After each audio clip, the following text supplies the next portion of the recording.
my name's Katie, I'm 16 years old and I'm in the care system. So on the 2nd of December 2022, I went into the care system due to some historical, physical and verbal and sexual abuse. Couldn't get my words out.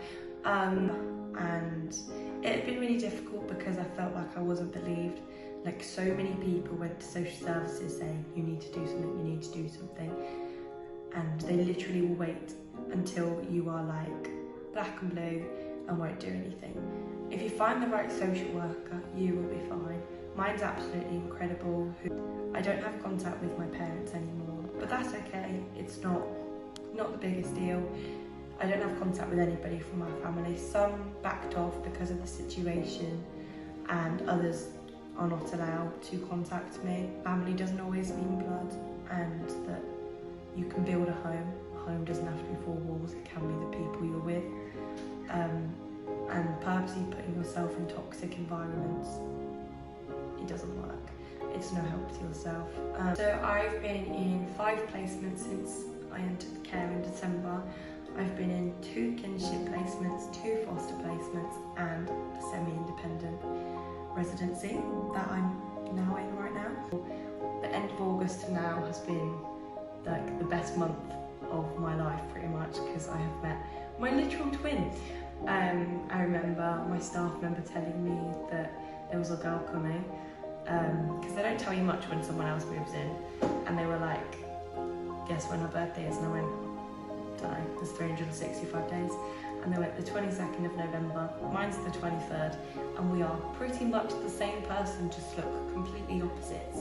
And she is my literal rock. And this placement's really good because it builds you up in your independence, like your food shopping, your cooking, and your adulting skills, because they'll pretty much leave you to do everything. Especially when you move around so much, that's probably one of the hardest things when you move around. I'm quite fortunate to have only moved 5 times, which is still quite a lot for somebody who's sitting their GCSEs.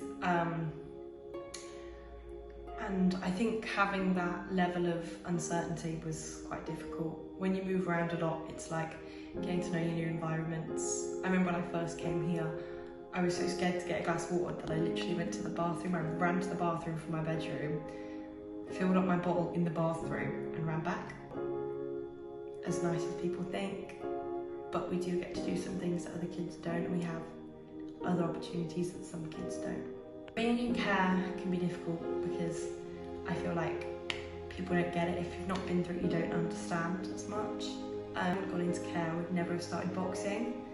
But kickboxing has been a massive influence on my life. I would not be here. So my advice to new foster parents would be, you need to make the placement feel like home, because to these kids, if it's their first placement, their second, their third, their 10th, it's still going to be incredibly overwhelming, and they're going to feel like their whole world is just flips upside down because they keep getting dragged from one place to another. I think it's important to realise that no matter the reason a child has come into care, the one thing they want to feel is love.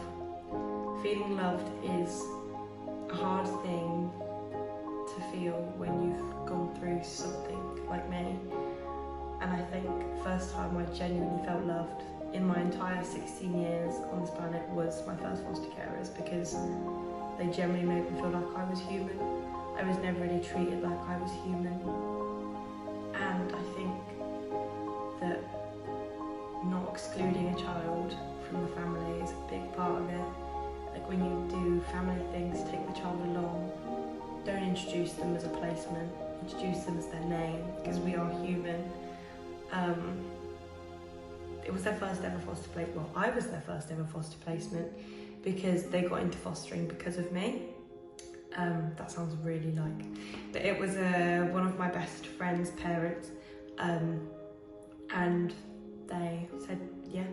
It was supposed to be a 2-night sleepover, and then I never went home, and they completely cleared out their office to make me a bedroom, and they went through all of the fostering processes, and even by the time I had left, they hadn't even finished the fostering process. That's how long it actually takes to become a foster carer. but they did everything they possibly could. I do always want to owe it to Jill and Jack for getting me into kickboxing, because they're the reason I started. I'd asked them if I could do something like that, because when you're in foster care, basically the foster carers get an allowance of a certain amount of money for different things. So like this was activity money, and I've never looked back, obviously, because I kickbox to this day. My first foster placement, I couldn't have asked for anything better. My favourite memory was we went to Birmingham a few days after Christmas. We went ice skating, we went for a meal, and it was still the Christmas market.